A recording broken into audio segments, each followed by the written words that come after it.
Hey guys, welcome back to my YouTube channel. If you're new here, please welcome. Sorry guys, nhasi ndine nyaya dzandinadzo dzandauya kuzokupai ma-updates on. Nyaya yatinayo yekutanga inyaya yamai vakabatwa vachiita zvekuba magroceries mumabhazi anenge achibva kuSouth Africa. Saka vanhu vari kubva kuSouth Africa, make sure kuti matarisisa luggage dzenyu because kune vari kunoku kuZimbabwe varikuita basa rekushanda zvinenge zvashandwa nevamwe kudhara, kutora zvashandwa nevamwe kudhara.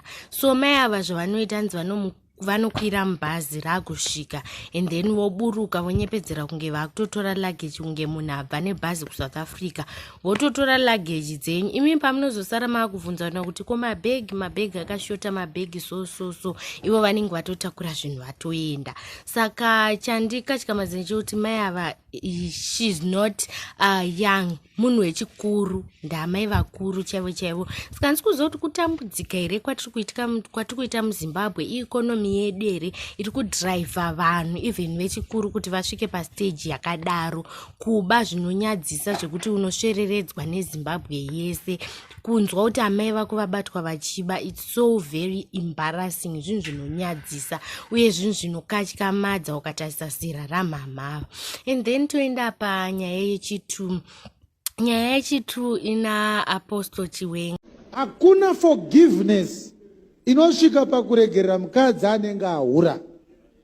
Ukaonga wakazviita izvozvo wakaremara. Ukaregerera mukadzi anenge ahura wakaremara pamberi paMwari iwewe.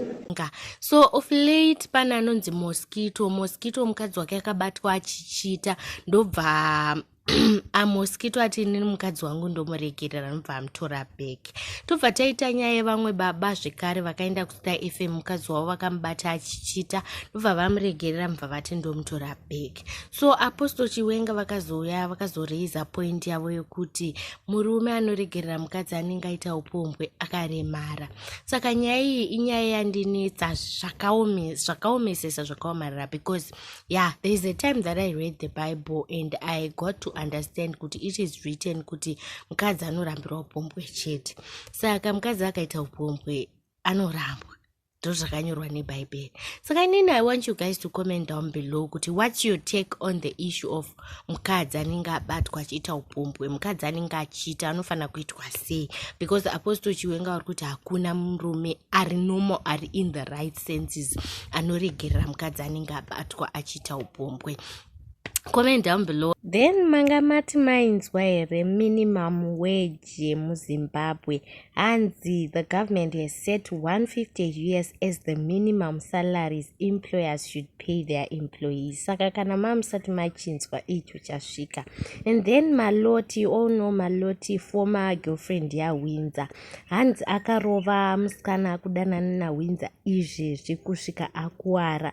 Saka indongoti I'm shocked Maloti, inga waiti wakaita move on one. Ngoti nyaya dzevanhu hadzipindiri.